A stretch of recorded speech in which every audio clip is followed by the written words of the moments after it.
Perfecto. Hola a todos, mi nombre es Carla, soy parte del equipo de aprendizaje de CFN y voy a estar ayudándoles y llevándoles a través de este taller sobre el manejo del dinero, el cual que les puedo quizás ser de muy buena ayuda. Y si tienen algunas preguntas que pueden estar haciendo, los pueden hacer en cualquier momento en el chat. Tenemos a Maggie y a Caroline aquí ayudándonos a recibir cualquier pregunta que ustedes tengan. Este taller es auspiciado por el Fondo Cooperativo del Noreste. Es una institución financiera de desarrollo comunitario sin fines de lucro, o un CDFI, por sus siglas en inglés, fundada en 1975.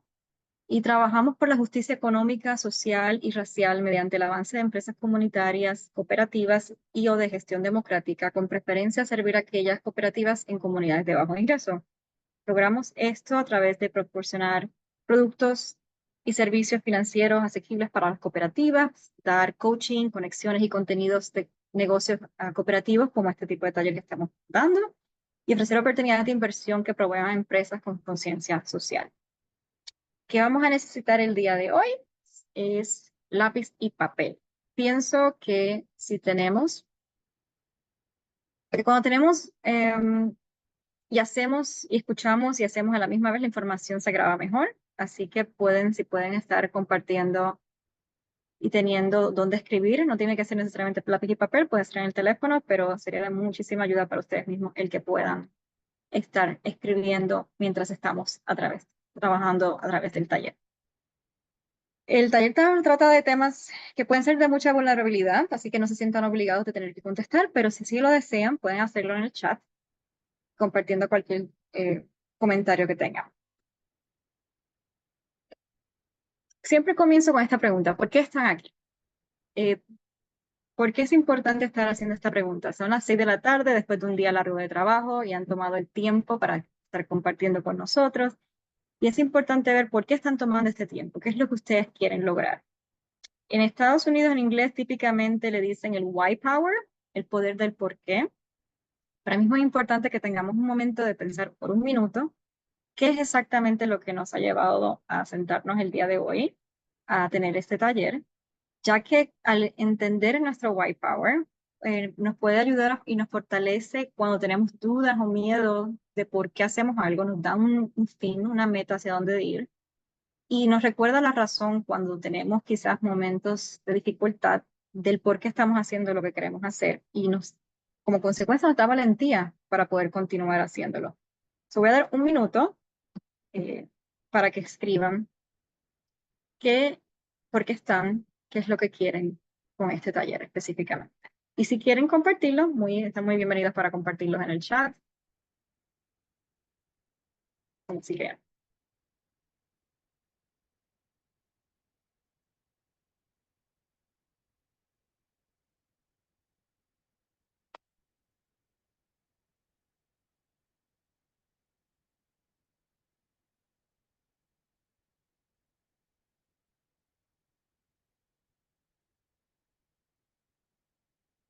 Y más o menos tan pronto ya estén listos con ya han escrito su white power, el poder de su por qué, pueden hacerme manitas de arriba, eh, escribirlo en el chat, para entonces saber que ya están listos para seguir.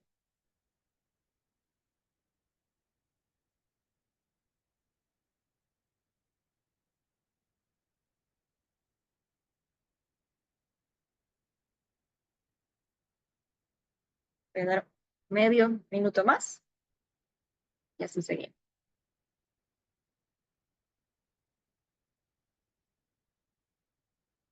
Súper. Tenemos a alguien Daniela está escribiendo que está empezando una nueva cooperativa y quiere aprender cómo aplicar estas enseñanzas. Gracias, Daniela, por compartir.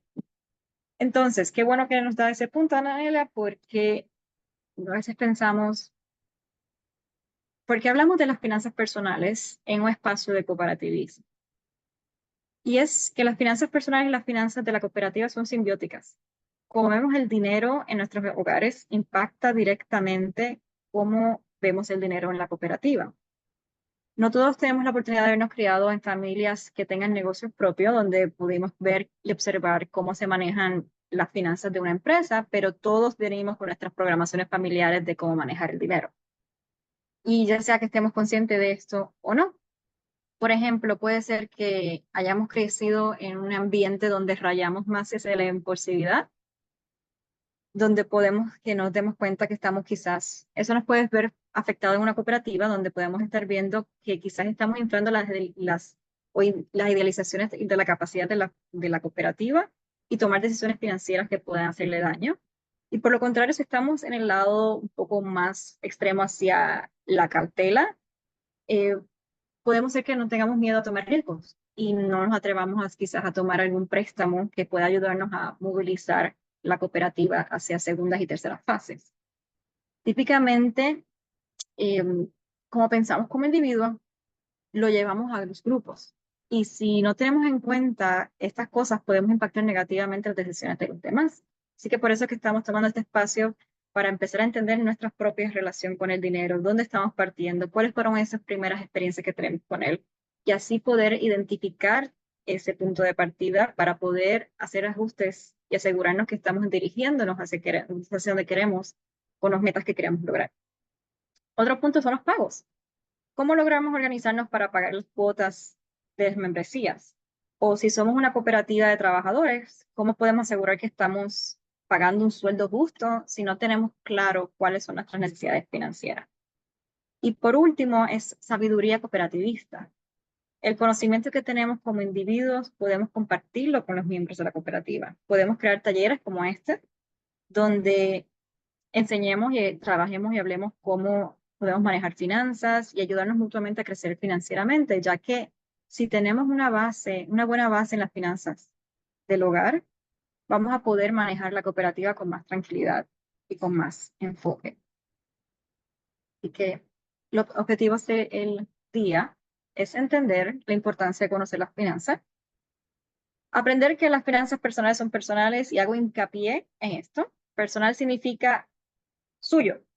No se compare con los demás, las decisiones que usted tome son suyas y no le debe explicaciones a nadie. Ni me refiero a personas que no sean parte del núcleo familiar o su pareja con quien esté tomando estas decisiones, son terceros.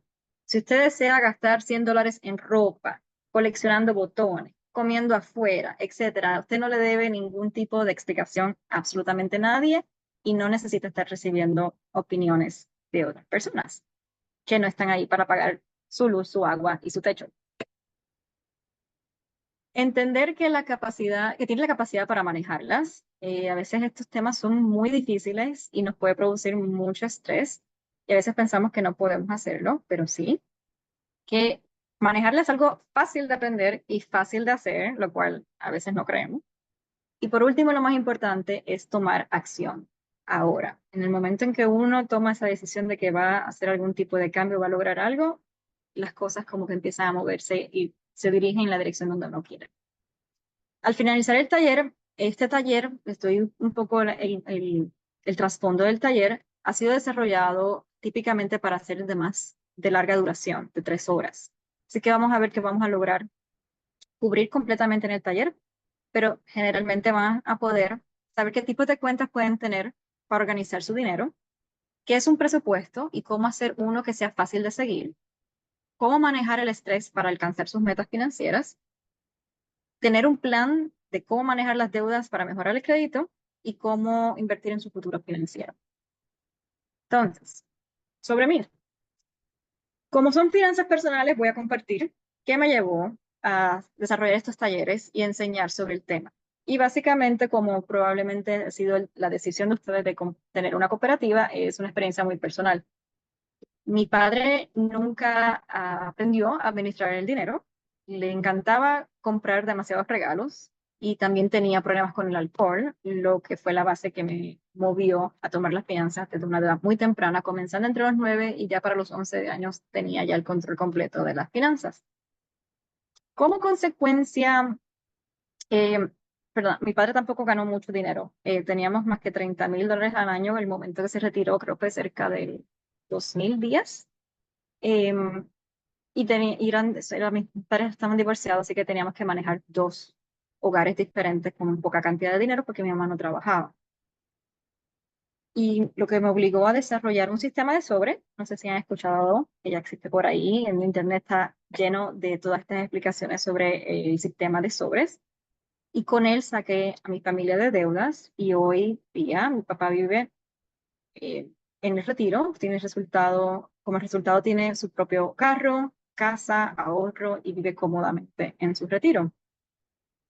Luego tuve la situación que al mudarme a Estados Unidos caí enferma como casi por media década y necesité ayuda del gobierno y de amistades para sobrevivir.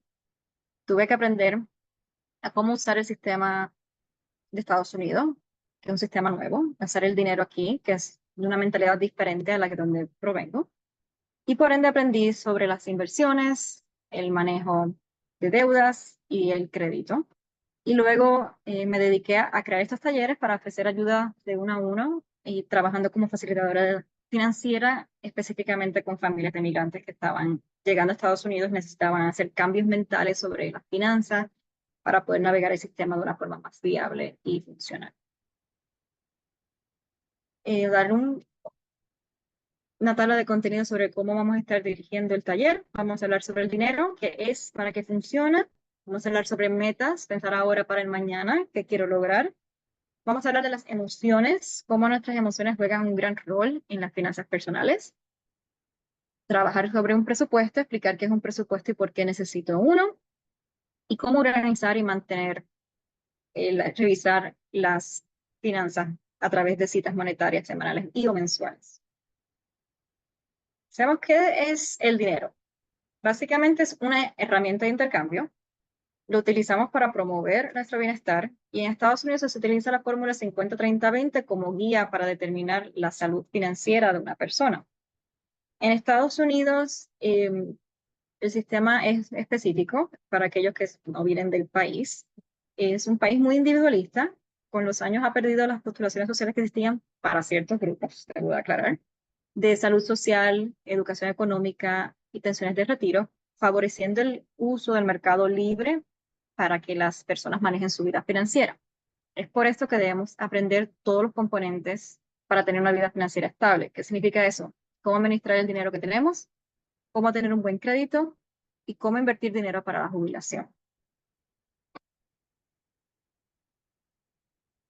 Y en estos principios monetarios de cómo manejar el dinero, tenemos que entender estos puntos.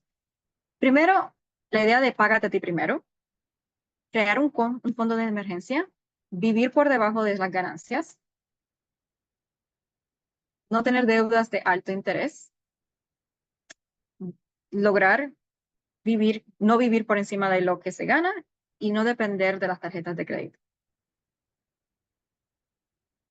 ¿Qué significa estos conceptos? Págate primero. Si uno no está bien, nadie va a estar bien. Y esto es un proceso que se me hizo muy difícil de entender, que era la idea de pagarse a sí mismo primero antes de pagarle a cualquier persona. Y eso incluye las rentas, incluye el agua, eso incluye el carro, incluye a todo el mundo.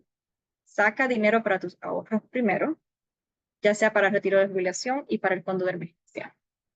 Es importante que pensemos que siempre vamos a poder encontrar cómo quizás pagarle a otro, pero quizás no vamos a poder encontrar cómo pagarnos a nosotros cuando sea más adelante. ¿Qué es un fondo de emergencia? No sé si han escuchado lo que es un fondo de emergencia, pero es básicamente una cantidad de dinero en una cuenta de banco donde nos podamos mantener a flote con momentos imprevistos, ya sea la pérdida del empleo, situaciones de salud, si se quiebra algo en la casa, se daña el auto. Se recomienda tener ahorrado de 6 a 12 meses de necesidades básicas, preferiblemente guardados en una cuenta de alto rendimiento de internet, de interés. Se llama un HISA en sus siglas en inglés, High Yield Savings Account. Y quisiera saber entre el grupo con manitas o chat si saben lo que es este tipo de cuenta. ¿Han escuchado este tipo de cuenta?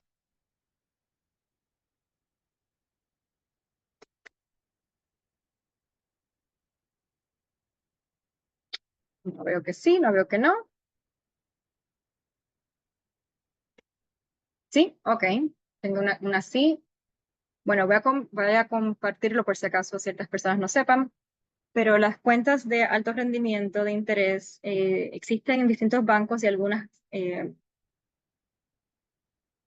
cooperativas de crédito, donde dan un rendimiento de interés mayor que típicamente el que nos dan nuestros bancos. Si ustedes buscan en sus cuentas de banco, van a ver que el rendimiento típicamente es un 0.02, 0 algo, y no permite que el dinero crezca con más rapidez. Si tienen estas cuentas de emergencia donde hay una cantidad grande de dinero, porque son 6 a 12 meses de necesidades básicas, en una cuenta de alto rendimiento de interés, van a poder generar más dinero teniéndolas en estos lugares. Distintos bancos lo tienen, pueden verificar en internet, también si quieren irse a través de cooperativas, qué cooperativas la tienen accesible.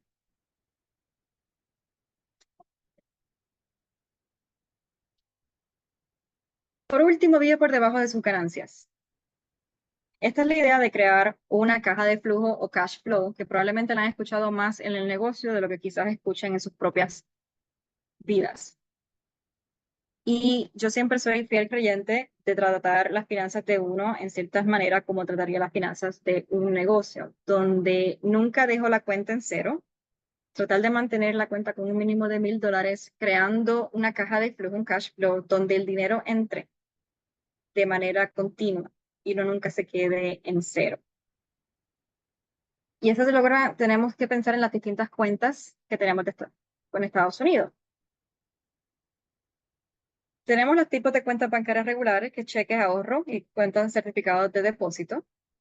Pero también tenemos las cuentas de retiro, que a veces no pensamos en ellas como si fuesen cuentas de dinero. El seguro social, que quizás para algunos no exista en el momento de nuestra edad mayor, pero existe en estos momentos. Están las cuentas de 401k, 403b, las cuentas de retiro o las cuentas IRAs y los planes de retiro directos que los empleadores dan. También está la hipoteca. En Estados Unidos las casas se consideran un activo, lo cual personalmente nunca he sido fan de la idea de tener las casas como un activo, pero aquí sí se consideran como un activo y es una cuenta de dinero, ya que la idea es que al momento que uno compra una casa y el momento de venderla, el valor de la casa aumenta y el dinero que uno está pagando para lo que sería la renta en otro lugar, pues sería en nuestra propia cuenta de banco que al momento de vender regresa a nuestras manos. Y por último está el cryptocurrency, el cual no hablamos, yo no hablo de él porque es muy arriesgado, pero existe, ya que está en el sistema y pues me gusta nombrarlo todas las cuentas que existen.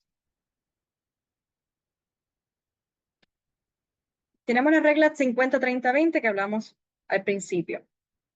¿Han escuchado alguna vez esta regla? 50-30-20. Sí, no, quizás. No. Ok. So, la regla 50-30-20 divide la idea del dinero que uno recibe del cheque en tres partidas. La partida para pagar las necesidades básicas, básicamente todas aquellas cosas que usted necesita para poder sobrevivir, que es el techo, agua, luz, transportación, comida, los gastos específicos para que podamos sobrevivir. El 20% sería para los ahorros o para el pago de deudas. Esto yo lo llamo la libertad, donde podemos poner ya sea ahorros de corto y a largo plazo y pago de deuda. Y en esta categoría va a ayudarles a manejar cualquier imprevisto que surja. Aquí también estaría la parte del fondo de emergencia. Cualquier imprevisto que surja para poder tener más diversión y un futuro más estable. Y por último, el 30%, que yo le llamo yo hago lo que yo quiera.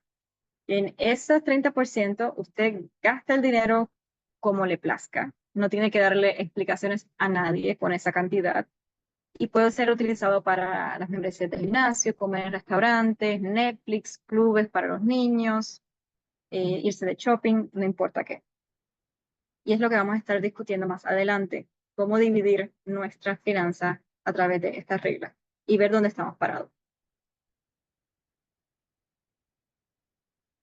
Nuestras metas.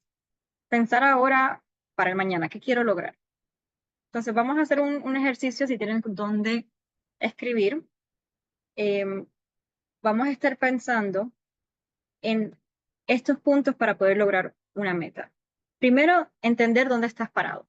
Ahora, si eres el tipo de persona como yo, que me causa mucho estrés si yo veo que no tengo dinero para poder pensar en soñar, sugiero que intercambien estas dos.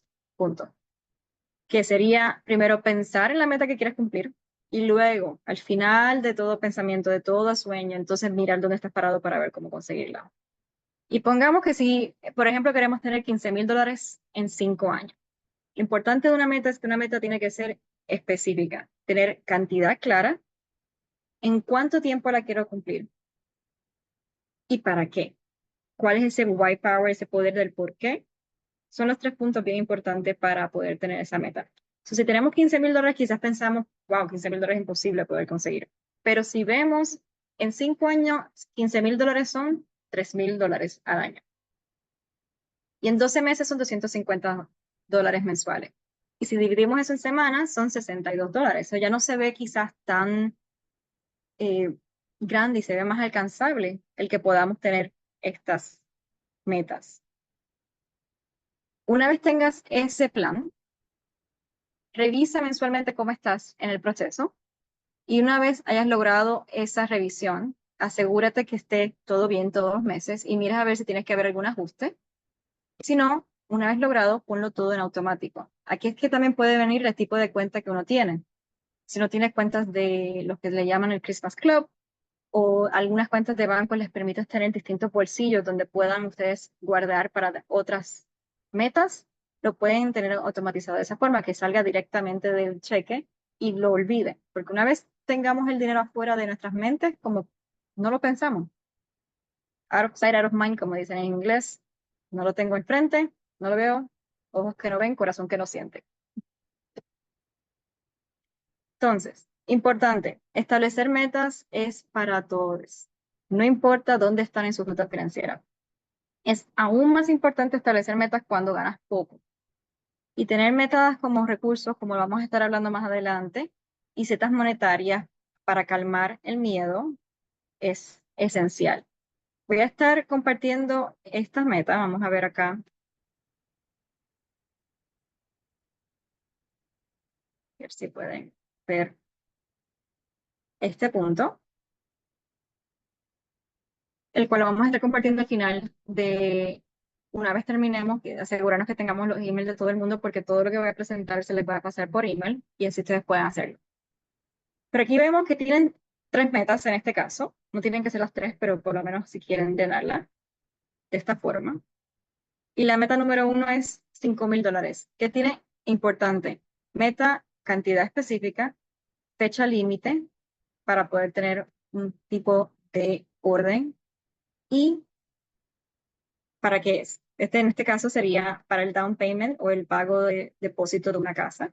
La meta 2, tener $2,000 para el diciembre 2024 para pagar deudas. La meta 3, $3,000 para el junio 2025 para viajar a las cataratas de Niágara, por ejemplo. Así que si quieren poner por un lado, en el mismo papel que tienen, una meta que quieran ustedes cumplir, de cuánto ustedes creen que van a necesitar y para qué es y en qué tiempo. Voy a dar un minuto hasta las 1:30 para ver que puedan tener ese escrito.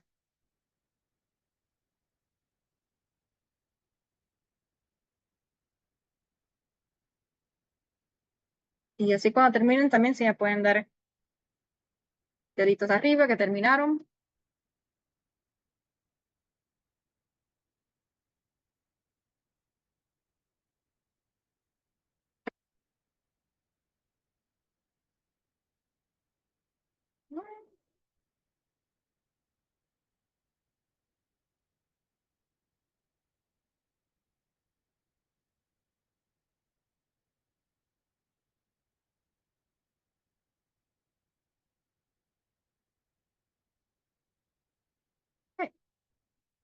Entonces, nuestras emociones. ¿Cómo nuestras emociones juegan un rol en las finanzas personales?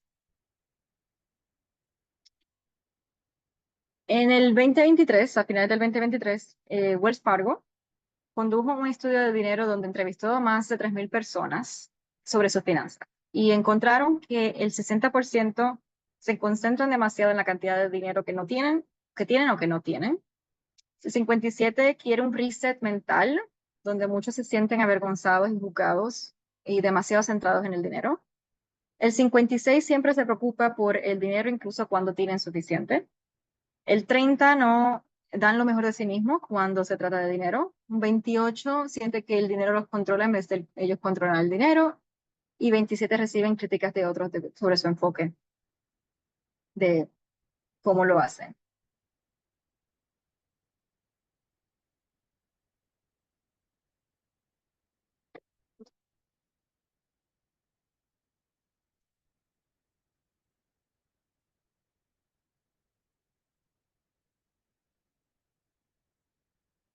Y por eso estamos trabajando con nuestras emociones.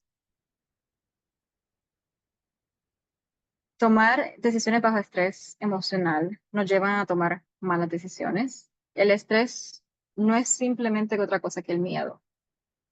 Y el miedo puede ser malo para tomar decisiones, pero muy bueno para que nos vendan algo, donde vamos entonces a tomar un minuto para definir nuestros miedos y aprender a cómo manejarlos.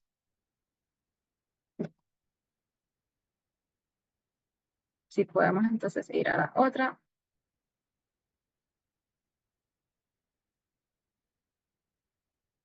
En un papel donde ustedes puedan, y esto lo voy a compartir también,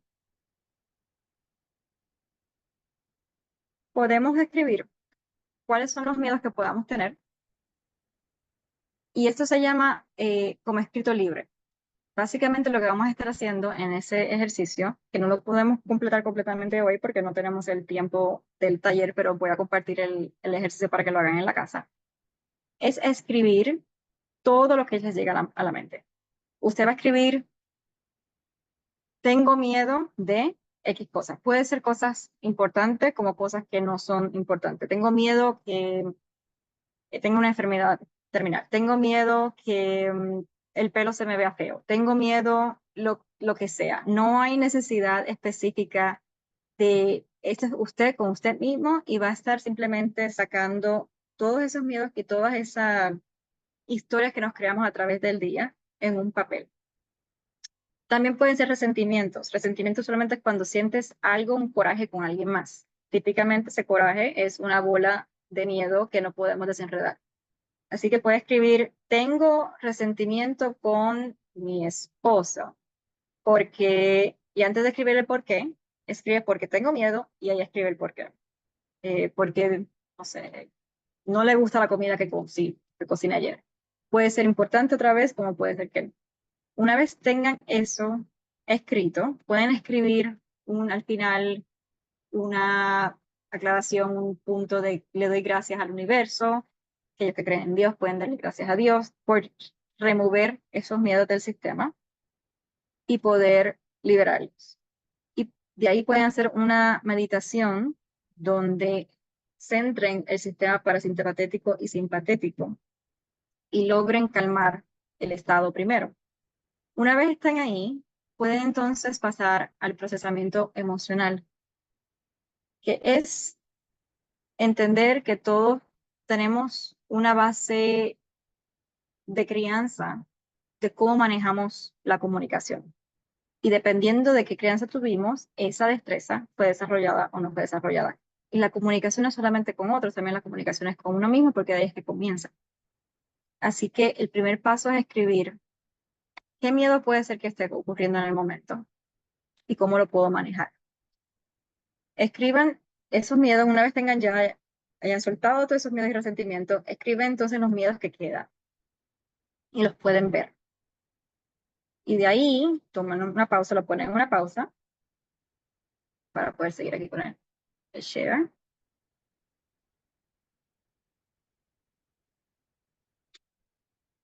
Y al escribir los miedos que tenemos, podamos entender dónde estamos parados. Esta técnica, tanto de la técnica de soltar todos estos miedos que tenemos en la cabeza y la técnica de comunicación, no solamente nos puede ayudar a manejar nuestras finanzas personales, sino también que pueden ser utilizadas en manejo de conflictos de cooperativas. En la medida en que uno entienda de dónde uno está parado, dónde uno está saliendo, puede quizás ver cómo eso va a impactar la comunicación que estamos teniendo entre nosotros mismos dentro de la cooperativa, específicamente cuando hay un momento de conflicto. Así que los documentos que les estoy compartiendo les puede ayudar tanto personalmente consigo mismo, en sus casas y en las cooperativas. Entonces, estos miedos provienen de una idea principal. Y esa idea principal es cuál es nuestra relación con el dinero, de dónde viene. Así que yo quisiera que tomaran un segundo para pensar en su primera experiencia con el dinero, lo más atrás que puedan echar y pensar qué fue exactamente ese primer momento con el dinero. ¿Y cuál es el cuento que nos decimos sobre eso? Vamos a ver, quizás todos que hemos escuchado el punto, la frase de que el dinero no crece en los árboles. Eso definitivamente ha sido el pan de cada día de mi abuela desde que crecemos. Piensen, tengan un momento donde piensen en esa primera experiencia que ustedes tienen con el dinero. ¿Cuándo fue? ¿Qué edad tenían? ¿Y qué pasó? ¿Ah? En mi caso, les comparto, fue cuando tenía 4 años. Mi papá nos llevó a Walgreens y nos dijo, compren, a mí y a mi hermana mayor, compren todo lo que ustedes quieran. Entonces mi hermana regresa con un lápiz y con un cuaderno y yo regresé con libros para colorear, cuadernos, lápices, todo lo que pudiese cargar entre mis brazos, mi cabeza, debajo de las manos. Así que me lancé como tío MacPato directamente, pensando que todo era como si tuviese las arcas del tío y tenía todo el dinero en el mundo y sí creía que en efecto el dinero crecía en los árboles y que todo era posible cuando tenía esa cantidad. Entonces, ¿qué ocurre? Mi familia me tilda como Carla tiene el símbolo de dólar en la frente, tatuado en la frente. Y luego cuando adolescente, como escucharon, tomé las finanzas de mi familia, aprendí lo delgadas que eran las mismas y aprendí sobre la escasez. Y mi narrativa fue, no dejes que tus sueños ocurran porque gastas demasiado dinero y no hay forma de lograrlo. Y si en efecto tengo el tatuado el dinero, el símbolo del dinero en la cabeza, significa que soy avara y ser avaro es malo y le hace daño a la gente. Por ende, como yo no quiero hacerle daño a la gente, voy a hacer todo lo posible por no pensar en el dinero. Y esta narrativa me provocó perder oportunidades que me podían ayudar académicamente a crecer, porque entonces terminé en el otro extremo de la cautela, de esa experiencia que estuvimos en el principio, es decir, eres muy impulsivo, eres muy cauteloso, yo terminé exageradamente en ese lado de escasez. So, tomen un momento donde puedan pensar qué es eso, cuál fue su momento, qué fue lo que aprendieron, cuál fue el mensaje que recibieron de sus familias sobre qué es el dinero y qué significa, qué es usted dentro de esa narrativa. Y me hubiese encantado conseguir esta cita en español. No sé si conocen a Brené Brown. Si no, les recomiendo que busquen sus libros y videos porque me encanta. Es tremenda investigadora sobre la vulnerabilidad y la vergüenza. Y ella habla como el opuesto de la abundancia, de la escasez no es la abundancia, sino que el opuesto de la escasez es el tener o ser suficiente. Y ahí vemos los puntos, yo creo que de por qué estamos todos envueltos en esta idea de cooperativismo. Es porque queremos lograr entender y llevar que nuestro propio sistema financiero esté en esa misma onda, como quien dice, que podamos todos tener lo suficiente para poder vivir una vida de calidad. ¿Cómo nos motivamos entonces a hacer esto? Si mi cabeza lo cree, mi corazón lo siente, mis manos lo van a hacer. Ese es el principio de todo. No vivimos a la altura de nuestras capacidades, sino a la altura de nuestras creencias. Así que es importante asegurarnos que esa conexión cabeza, corazón y mano, donde nuestro subconsciente funciona con lo que no tenemos en la cabeza, sino con lo que creemos con las emociones. Por eso es que estamos trabajando con esta idea de emociones. O sea, al principio estábamos viendo qué queremos, cuáles son esas metas primeras, ¿no? ¿Qué es lo que soñamos? ¿Hacia dónde nos queremos dirigir? Y luego ver cuáles son las obstrucciones, qué son las cosas que están en el camino que no nos permiten continuar. Y si no estamos claros qué es, podemos utilizar los distintos documentos que les voy a enviar para poder llegar lo más claro que puedan a entender qué es exactamente eso que nos obstruye a poder seguir. Y luego que tengan ese punto, pensar, esto es una idea que heredé de mi familia y si la heredé de mi familia me sirve o cómo me lastima en estos momentos. Y si nos damos cuenta que nos lastima, hacer los cambios con otro documento de los miedos y resentimientos para empezar a soltar esas ideas, y dejar de suscribirnos a las ideas que no nos sirven ya en el momento de las emociones. Y también quería compartirles este canal. Estas dos personas, a pesar de que trabajaban más con el trastorno de estrés postraumático y que probablemente no todo el mundo lo tenga, las técnicas que se desarrollan son muy efectivas para el mismo. Y quería compartirles aquí, pero un momentito, el canal.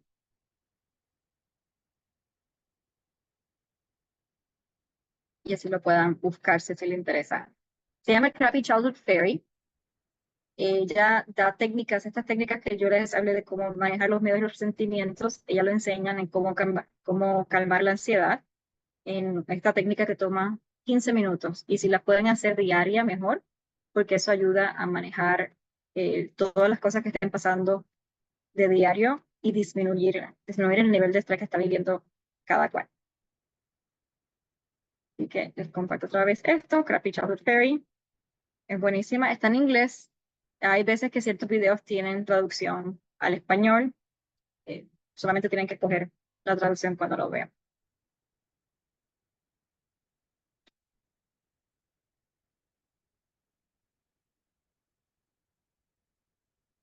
Pues ya entendimos que cómo el no entender cómo nuestras emociones afectan nuestro diario vivir nos cuesta, al fin y al cabo, porque nos lleva a tener este estrés, a evitar las cuentas.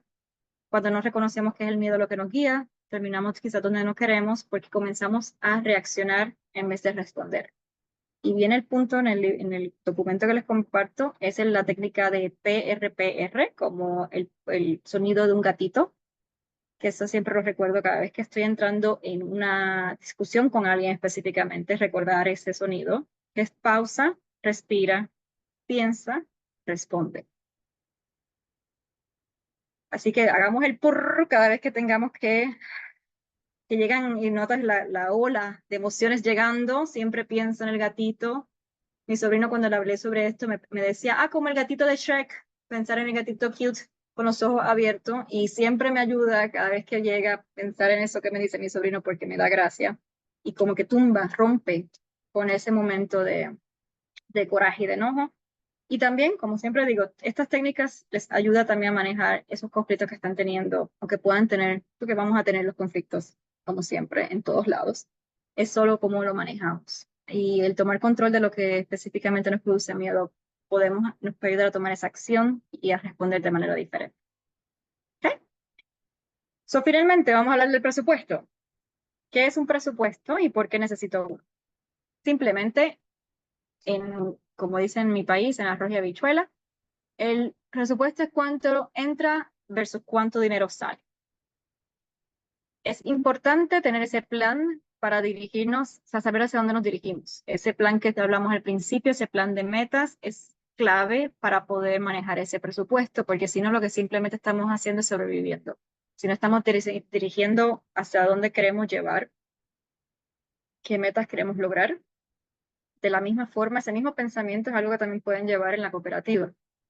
¿Qué es ese punto, ese próximo paso, esos próximos años que queremos? ¿Hacia dónde, cuál es la visión que tenemos tanto en la cooperativa como en nuestras vidas propias? Entonces, una vez tengas ese plan, crear un presupuesto, que vamos a estar hablando de eso ahora, porque te va a mantener en línea cuando pasas por momentos difíciles. Te va a poder ayudar a no solamente entender el marco completo de dónde está tu dinero, sino que vas a poder disminuir los niveles de estrés, porque tienes conocimiento de qué hacer en momentos de dificultad y no andar como gallinas sin cabeza. Te puedes regresar al presupuesto y ver dónde pueden haber ajustes para poder llevar esa tormenta que está acercándose en ese momento. Entonces, hay distintos tipos de presupuesto. Estaré compartiendo estas tablas también, donde pueden ustedes utilizarlas. Tengo distintos ejemplos que puedan seguir.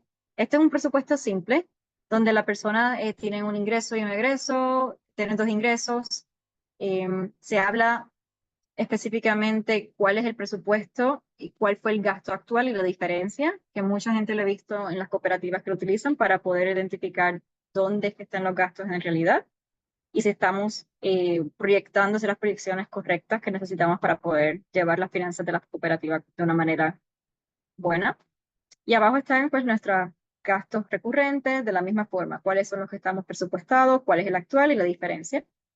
Y hay personas que les gustan hacer el resumen mensual para ver dónde es que están parados. El otro es, este es un presupuesto mensual, donde vemos aquí a la izquierda los distintos tipos de cuentas que tienen, la cantidad de cuánto se debe y cuándo se paga. Esta persona es una persona que trabajaba con IT y le gustaba dividirlo por mes, como podemos ver en la parte de abajo en las pestañas, para poder entonces tomar decisiones de sus finanzas al momento. Esta otra persona le gustaba tener el presupuesto más en una manera global, ver cuánto estaba ganando al año, porque siempre piensa que el verlo en máxima, en el macro, le permitía entonces tomar mejores decisiones, porque es bien diferente decir, pues me gasté $100 al mes en café versus me gasté $1,200 al año tomando café afuera, ¿no? Viendo dónde es que está ese gasto macro, permite que uno pueda ver quizás mejor y tomar decisiones quizás más dirigidas hacia asegurarnos el dinero que tengo está yéndose hacia donde queremos o no. Y también hay personas que les gusta hacer el presupuesto por semana. Personalmente, me gusta más hacerlo en macro. Me gusta salir de la idea de con este cheque pago aquí, con este cheque pago lo otro, porque da más oportunidad de flexibilidad y de hacer cambios en momentos de dificultad. Es importante entender que un presupuesto no tiene que ser en computadora, puede ser a mano. Por muchos años, no sé si ustedes saben, porque acá en Nueva York no lo veo, pero Macaroni Grill había sido el sitio perfecto donde yo hacía todos mis presupuestos. El mantel con las crayolas que ellos regalaban, ahí es que yo me pasaba haciendo los presupuestos de mi familia. Es importante entender que mientras más detallados, mejor, en específicamente al principio y en momentos de cambio. Por eso es importante, siempre digo, aunque sea tedioso, tomar 3 meses, estudiar, por eso digo estudiar, porque vamos a estar evaluando fijamente en esos 3 meses de gastos en todas las cuentas de banco, y eso incluye tarjetas de crédito, para poder evaluar dónde está y dónde se está gastando ese dinero. Y de ahí puede partir, quizás ni siquiera se dan cuenta que están gastando el dinero en donde no quieren. En mi caso es siempre en las comidas afuera. O sea, cuando yo miro y estudio dónde en realidad estoy gastando dinero, hago ajustes el próximo mes para poder entonces asegurarme, oh, wait, y si lo hago semanalmente mejor, porque si puedo Hey, tomar Carla, decisiones antes. Lento. I'm sorry to interrupt. Yeah. We had an interpreter that got dropped, and I need to actually stop interpretation and Okay. restart it. Okay.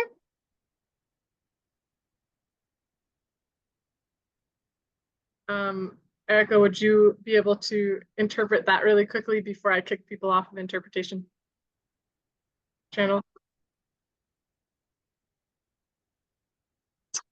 Okay. No, okay.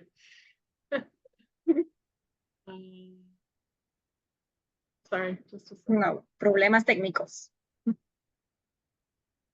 Uh,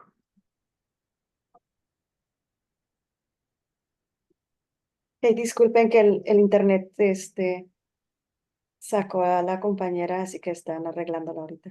Ya. Ya está de regreso. Problema.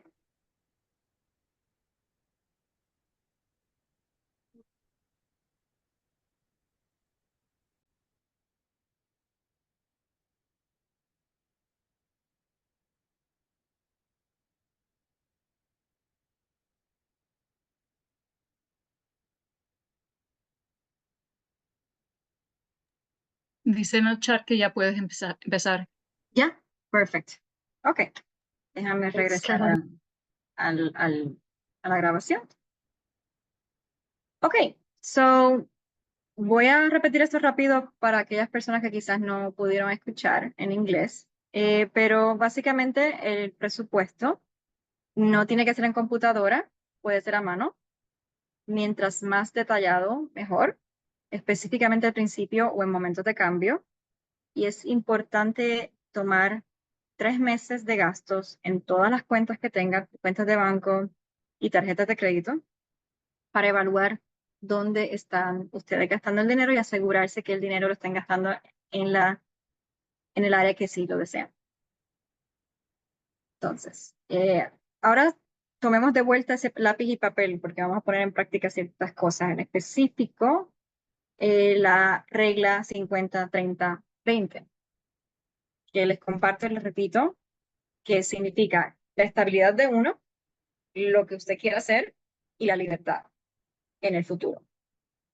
50% en necesidades, 30% en lo que nos gusta y 20% en ahorros, ya sea pagos de deuda o ahorros largo y corto plazo.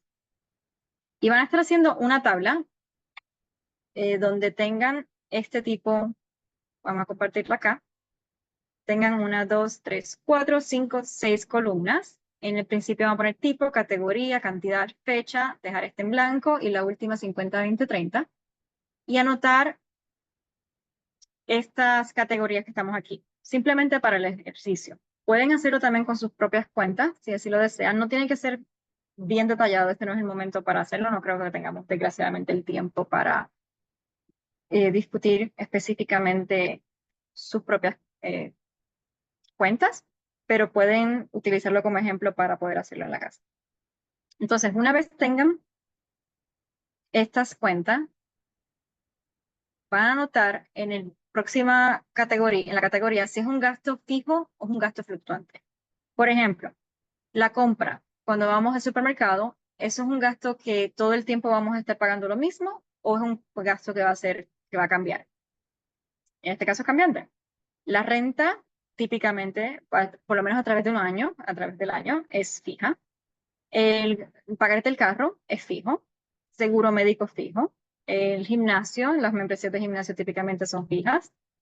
Clases de pintura, si tienen algún niño en una clase de pintura o usted mismo está en una clase de pintura, es fijo. El agua, la factura del agua es cambiante porque depende del uso. Gasolina va a ser cambiante, si va a ir a la peluquera, puede ser que sea fijo si es que siempre está haciendo lo mismo, pero usualmente es cambiante. Los ahorros típicamente son fijos, los préstamos también son fijos, a menos que estemos hablando de tarjetas de crédito porque varían con el interés y lo que usted está gastando. Y los viajes que quiera hacer son cambiantes. La próxima columna va a anotar la cantidad. Para los pagos que fluctúan, piensen más en lo que más han gastado en esa categoría. Por ejemplo, si el agua lo menos que han gastado son $45 y lo más es 130, en este caso anoten 130. Y lo van a estar viendo así, 300, 800, cada cual. Y van a ser quizás a veces una media entre lo que gastan en los cambios fluctuantes. Bajo fecha van a anotar la fecha que tienen que pagar esto, ya sea si es semanal, el 5 del mes, el 25 del mes, etcétera. Se debe de ver así.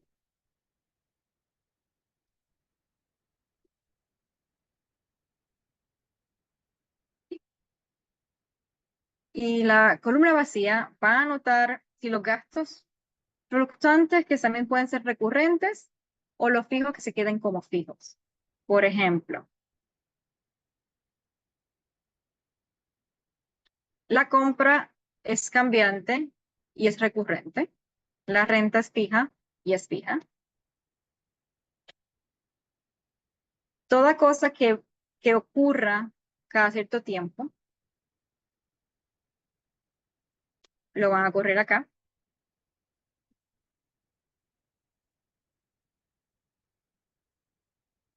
¿Qué significa cuando digo recurrente? Para que quizás piensen que cambia. El fijo es solamente una vez usualmente al mes. Entonces, sorry. Okay. Y por último, va a anotar bajo 50, 30, 20, si es una necesidad o estabilidad, como le quieran escribir, un gusto o una libertad.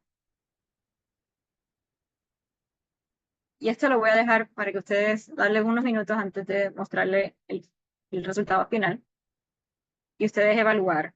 Porque el punto es que muchas veces pensamos que ciertos gustos son necesidades o ciertas necesidades son gustos. Casi nunca tenemos problema con la idea de ahorros, pero tenemos a veces ideas conflictivas con qué es una necesidad y qué se considera un gusto. Pero al final, básicamente, vamos a terminar con estos puntos. La compra es una necesidad, la renta es una necesidad, el carro porque su transportación es una necesidad, seguro médico, gimnasio, clases de pintura es un gusto, el agua, necesidad, y por así sigue en todo su caso. Una vez tengan eso en sus propias cuentas, van a dividir en 50, 30, 20 las distintas categorías. En este caso, el total de esta persona es que las necesidades están en $2,010, su vida de gusto en 1,600 y su libertad en 234, porque pues gastaba, tiene préstamos, ahorros aquí, que son las únicas dos libertades que tiene, y tiene un gran gusto por viajar esta persona. Mensualmente se gasta $1,340 en sus viajes. Entonces, esta persona en este caso ganaba $4,000 mensuales. Así que cuando estamos tomando los ingresos, y es lo que van a hacer también ustedes, van a estar tomando todos los ingresos que reciben, propinas, pagos, añada cualquier ingreso adicional, ya sea ayudas familiares, pensiones alimentarias, etcétera. Y una vez tenga todo en un solo sitio, también cuenta si se recibe alguna ayuda del gobierno, si tiene algún tipo de SNAP, Carla, cupones. just a second. I think we lost an interpreter again. I'll Okay. just check really quick. Okay, let me pause the share. No. No, okay. Yeah? Okay. Okay, yes. Great. Okay. Okay, so. Entonces, aquí puede ser que mucha gente pues podamos ver cómo quizás el 50% solamente se nos va en la renta y tenemos ese caso en muchas ocasiones. Pero el punto es entender que idealmente ese 50% debe de estar cubriendo todas esas necesidades que usted tenga de lo que usted recibe. En el caso de esta persona, él está bastante en el 50%, so ahí no hay que hacer algún ajuste. En la parte de vida o gusto está en $1,600, que cuando lo divides entre $4,000 está el 40% de lo que gana, que está por encima del 30%. Y por último, en su libertad están $234, entre $4,000 son el 5%, que está por debajo de esto. Ahora recuerden, finanzas personales son personales. Si esa persona es lo que decide es que eso es como quiere vivir la vida y quiere gastar su dinero ahora y no lo quiere gastar después, es su decisión. Solo que mientras nos estamos acercando más a estas partidas, podemos tener un balance más sano con las deudas y con nuestra vida financiera. Yo le recomendaría quizás a esta persona que evalúe esos viajes que está haciendo, si de verdad es algo que puede quizás manejar de una manera diferente, quizás ir cada 3 meses en vez de mensualmente, y aumentar un poco sus gastos o sus ahorros para esos momentos en donde quizás no tenga la oportunidad de trabajar como estaba trabajando. Entonces, hasta el momento quiero ver si tienen alguna pregunta rapidita antes de ir a la parte de organización, porque veo que nos queda como media hora. Quiero asegurarme que si tienen alguna pregunta, si no podemos continuar con cómo podemos organizar estas deudas, estas cuentas. No veo a nadie. Ok. Entonces, organizando las cuentas. Como hemos dicho al principio, ¿cómo podemos organizar esto? Yo siempre recomiendo un flujo de caja. Tener un cash flow o flujo de caja te saca de esa mentalidad de con este cheque pago el agua y con el otro cheque pago el carro. Cuando yo asumí las cuentas de mi papá, él ganaba mucho. El gasto y lo que ganaba era, no sobraba casi nada, ¿no? Esto fue clave para yo poder hacer las cosas que hacía, porque con el tiempo comencé a trabajar de un mes adelantado. Sacaba en junio lo que iba a usar en julio. De esa forma siempre tenía como un alivio. Una vez ya tenía el flujo de caja corriendo, ya tenía esa base donde no me quedaba en cero, eh, bueno, o por lo menos casi no me quedaba en cero, o sabía que al menos se pagaba todo lo que se tenía que pagar y sabía que dinero iba a entrar ese próximo mes, estaba tranquila. El otro punto es automatizar. Una vez tengas todos estos pagos, automatizar lo más posible. Específicamente ahora, en los tiempos de antes, cuando estaba haciendo esto, no había internet, no había computadoras, o todo se tenía que hacer yendo al banco y regresando y todo, el pago de todo. Pero mientras más uno automatice, más fácil se hace, menos lo piensa y siempre uno tiene la libertad de poder manejar el dinero con más flexibilidad si lo tiene en distintas cuentas. Yo hablo siempre de tener mínimo 4 cuentas. Una cuenta donde entre cheque, una cuenta donde pagues deuda, una cuenta de deuda fija, una cuenta de ahorros y una cuenta de gasto, donde usted se lleve más que la tarjeta de gasto y lo utilice a través del mes o de la semana. Y de esa forma no se siente quizás tan restrictivo en cómo manejar esos gastos que tiene, porque sabe que si tiene dinero en la cuenta, pues tiene dinero en la cuenta, porque las demás partidas ya están siendo tomadas o ya están siendo pagadas automáticamente. Y por último, la idea de los sobres, donde es todo cash solamente. Y es excelente idea cuando se ve uno apretado económicamente y específicamente también cuando ocurren cambios serios. Cuando yo perdí mi trabajo hace unos años atrás, regresé al sistema de sobres porque de pronto hacer ese cambio de tener un estilo de vida y de pronto perder ese dinero, no nos damos cuenta que estamos continuando el estilo de vida sin darnos cuenta que ya el dinero no está entrando. Específicamente si tiene ese flujo de caja que no ve al momento el gasto, es buenísimo, es cuando ocurre ese cambio inmediato, parar todo y regresar al presupuesto y revisarlo todo. Y si es necesario, como me pasó a mí, que me di cuenta que seguía gastando, eh, me puse en el sistema de sobre como por 2 a 3 meses en lo que volví otra vez a caer en el sistema. Entonces, ¿qué son estas cuentas de banco? Una cuenta de depósito donde entre todos sus ingresos, salario, tip, dinero cash, etcétera. Una cuenta de ahorros donde pueda poner su fondo de emergencia y retiro, y luego lo puedas quizás mover ese dinero para el retiro para la cuenta que tenga, ya sea 401k o la cuenta IRA, lo que tengan ustedes como sistema de retiro. Y como les hablé, tener esta cuenta particular en una cuenta de alto rendimiento, de interés, tener una cuenta para los pagos recurrentes de necesidades básicas. De ahí pues sale todo lo que usted necesita y no se tiene que preocupar si el bill le llega un retraso, no pasó nada porque está todo saliendo directamente de esa cuenta. Una cuenta de gastos donde puede utilizar para comer afuera, salidas, gastos extras, se puede llevar esa tarjeta con más libertad. Y recomendarles esta cuenta de regalos, donaciones o vacaciones, porque hay veces que pues ahí es que o el back to school, el regreso a la escuela de los niños, porque hay veces que ahí es donde como dice mi mamá, zapateamos y podemos caer.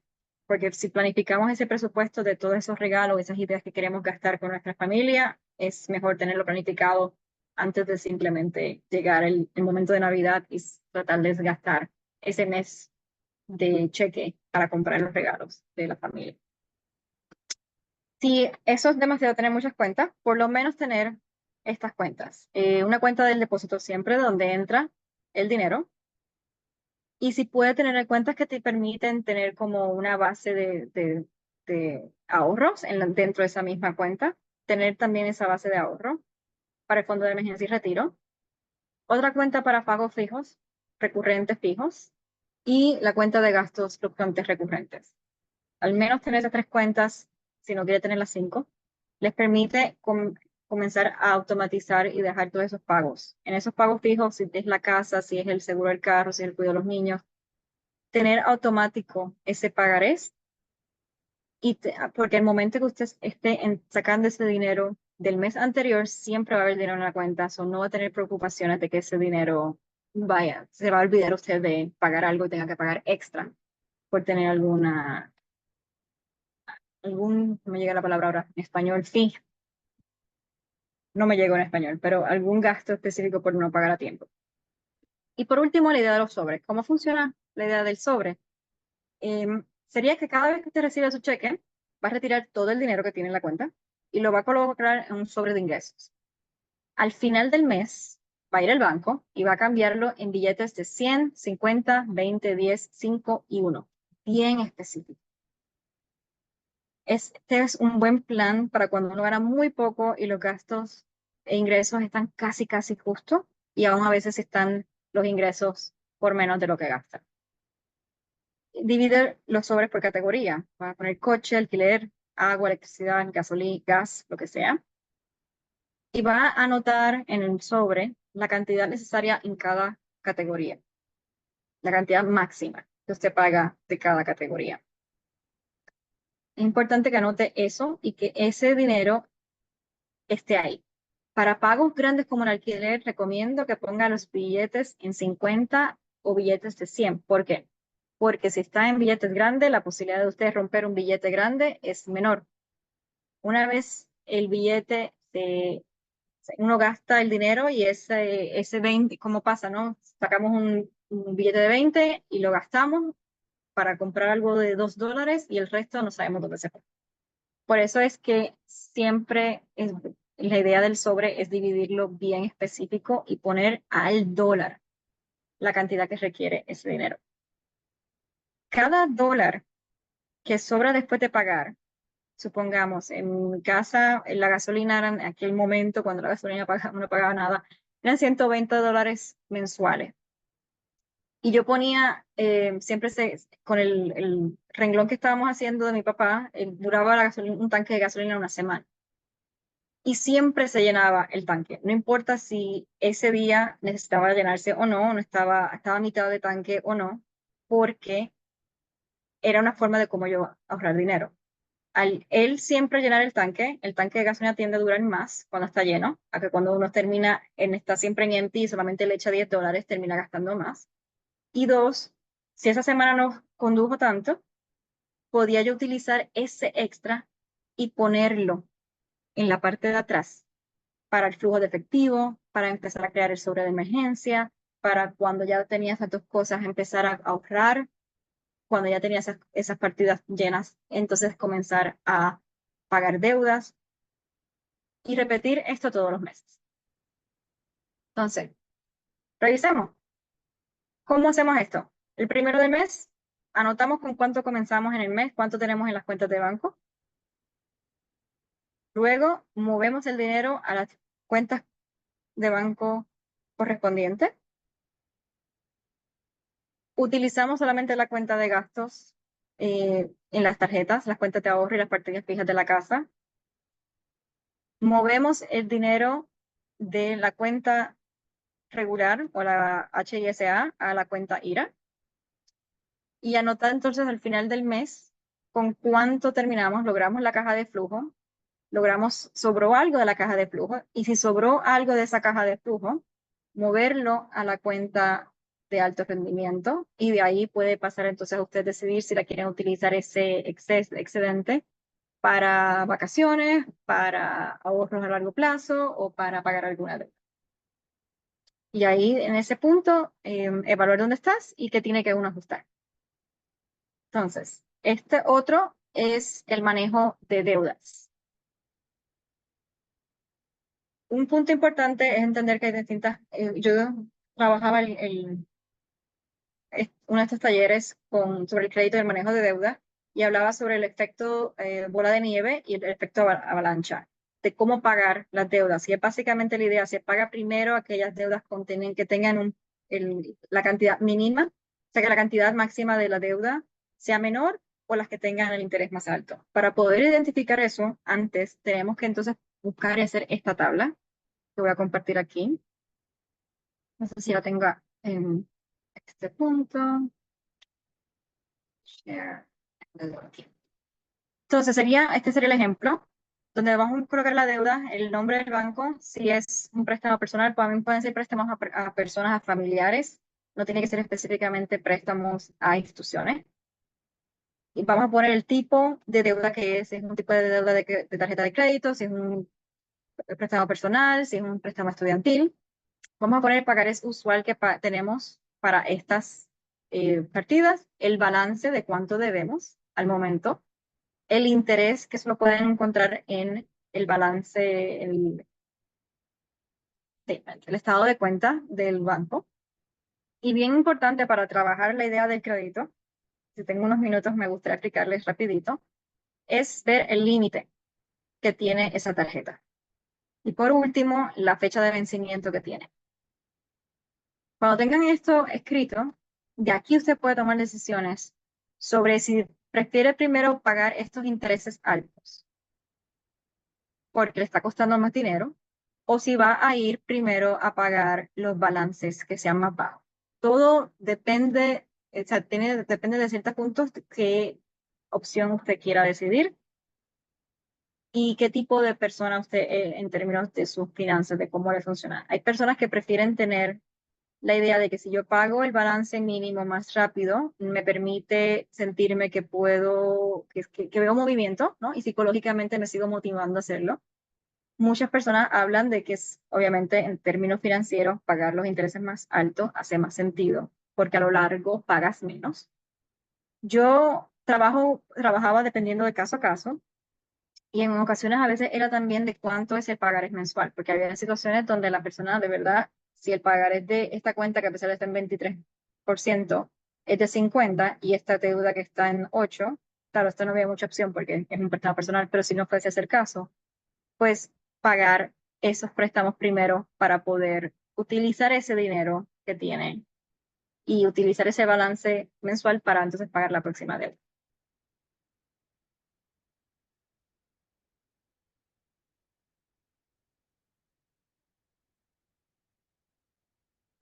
Por último, podemos parar y hacer preguntas o puedo continuar a explicar un momentito rápido cómo funciona el crédito y qué pensar para hacer eso. Si tienen alguna pregunta, puedo parar a hacer preguntas. Si no, puedo rápidamente tomar los 15 minutos que nos quedan, por lo menos 10 minutos de los 15, y explicar un poquito sobre el crédito si así lo desean. ¿Sí? Dedito arriba. Perfecto. Ok. Crédito. ¿Qué es el crédito? El crédito son tus notas de adulto, básicamente.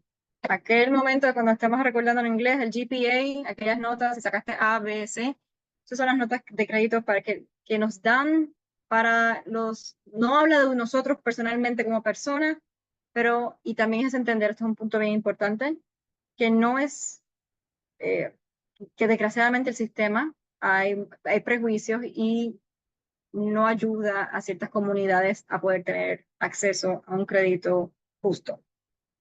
Así que no tomen su crédito como una evaluación de sus capacidades personales para poder pagar. Y hay muchísimas situaciones que ocurren. El hecho de que las cuentas de médicos pasan al crédito para mí es algo que yo no entiendo en el país, pero es real. Así que no necesariamente significa que la persona no es buena para pagar, pero es bueno entender cómo funciona para las cosas que sí tenemos control, podamos manejarlas. Entonces, básicamente le dicen a las instituciones prestatarias cuán fiables somos para que nos presten dinero. Es importante porque no somos millonarios y nos permiten negociar precios. En Estados Unidos se utiliza para todo, desde préstamos de auto, calificaciones para apartamentos, y hay veces que los empleadores exigen en algunas ciudades y estados la verificación de crédito. Y es importante entender el interés compuesto para no endeudarse, el cual es muy fácil. ¿Cómo se calcula? Está compuesto del historial de pago, básicamente cuánto usted paga a tiempo, aunque sea el pago mínimo. Por eso es que siempre es importante que ese pago mínimo siempre se haga, no importa qué. Y es el 35% de su puntaje crediticio está basado en ese historial. El 30% es la cantidad adeudada versus cuánto tiene en límite total. Por eso fue que les escribí en la tablita que hablamos, cuál es el límite de la tarjeta. Porque mientras menos usted utilice ese crédito y tenga más crédito disponible, ese 30% va a ser crucial para ese número. El 15% es el historial de crédito. O sea, que cuánto tiempo usted lleva teniendo crédito, cuál fue la tarjeta más o el préstamo más viejo que usted ha tenido. El 10% es un crédito nuevo, o sea que el mismo sistema como que nos sigue pidiendo que tomemos prestado. Y por último, otro 10% es la diversificación del tipo de deuda que tiene. Que si todo su crédito es basado en tarjetas de crédito, pues le disminuye un puntaje. Pero si tiene una base entre préstamos personales, préstamos estudiantiles, hipotecas, tarjetas de crédito, pues ese puntaje crediticio va a ser mejor. Para mantener un buen número, es importante mantener el uso de las tarjetas en menos del 20% del límite. Siempre que tenga, o sea, si tiene $1,000, no gaste más de $200 en esa tarjeta.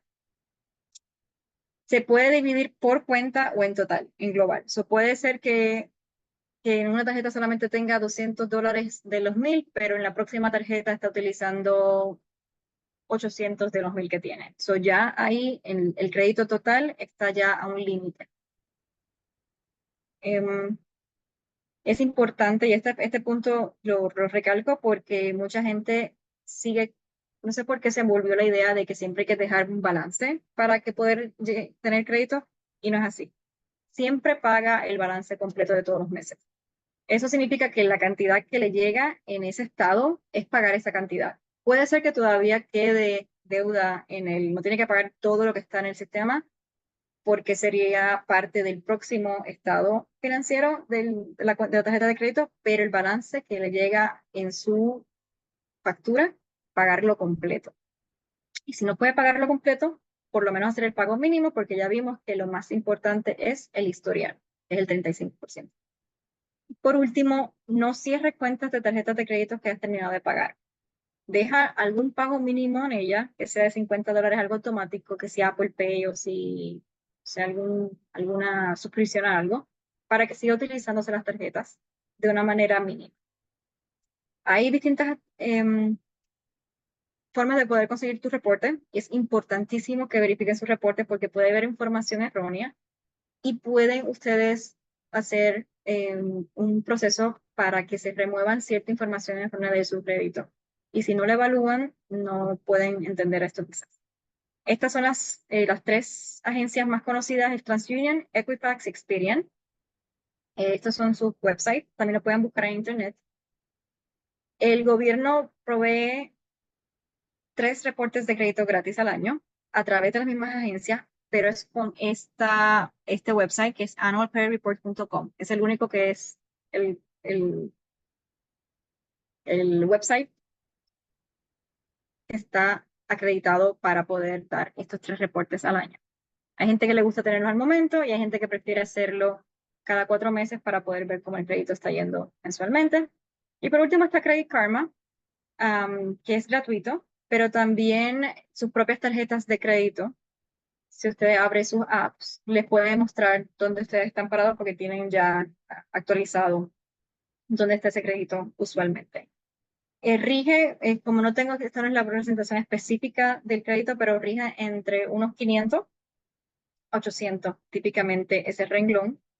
Y pues quizás si puedo encontrar la tabla de la otra presentación, les puedo compartir para que vean cuáles son los distintos renglones para ver cuál es el crédito que consideran excelente, el crédito que consideran ok, el crédito que se considera promedio y el crédito que se considera bajo. ¿Okay? No sé si tengan alguna pregunta, pero me gustaría dejarlos con una tarea. Si la ex maestra en mí siempre le gusta poner tareas para ayudar a continuar con estos procesos. Y aquí dice 2 meses, pero te recomiendo que busque 3 también. Es buscar los talonarios de pago, los recibos de pago, ya sean, o si no se recibe dinero cash, ver las cuentas de banco, cuánto están recibiendo de 2 meses. Y sacar copia, puede ser directamente del banco, del internet, de las distintas cuentas bancarias y de tarjetas de crédito de 3 meses. Anota todas tus deudas, abre una cuenta de Credit Karma si no tienes una tarjeta de crédito donde tú puedas ver tu puntaje y mira ese puntaje. Y con los documentos que voy a estar compartiendo, utilicen eso para comenzar a hacer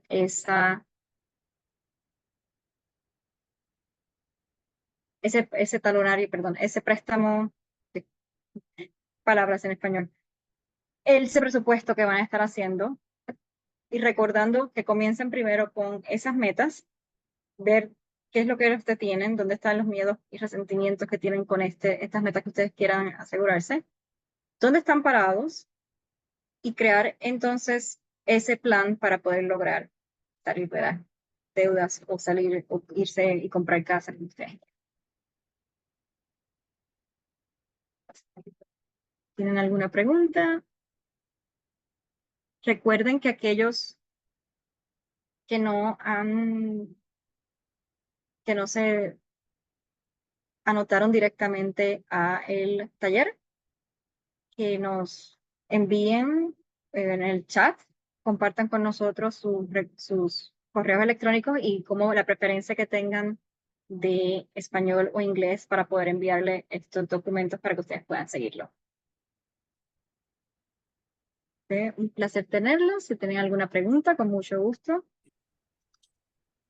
Hola Carlita, soy Ana. Me invitó una compañera Ajá.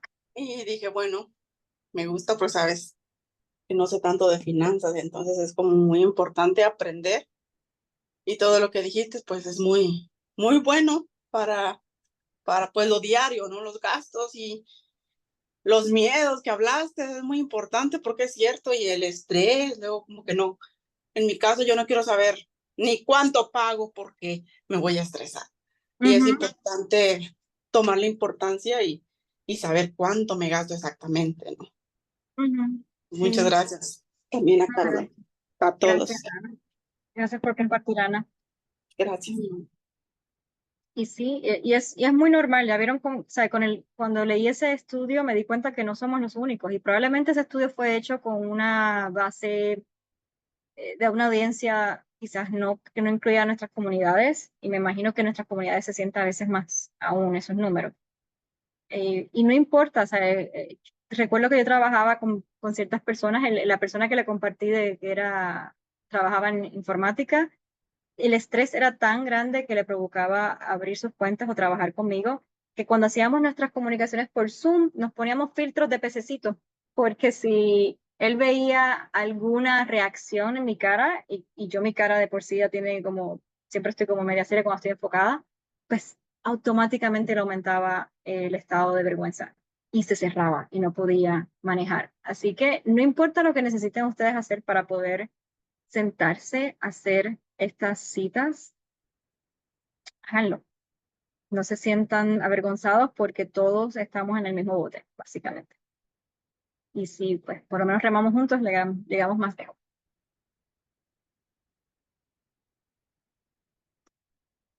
Si no hay más preguntas, voy a entonces ir parando la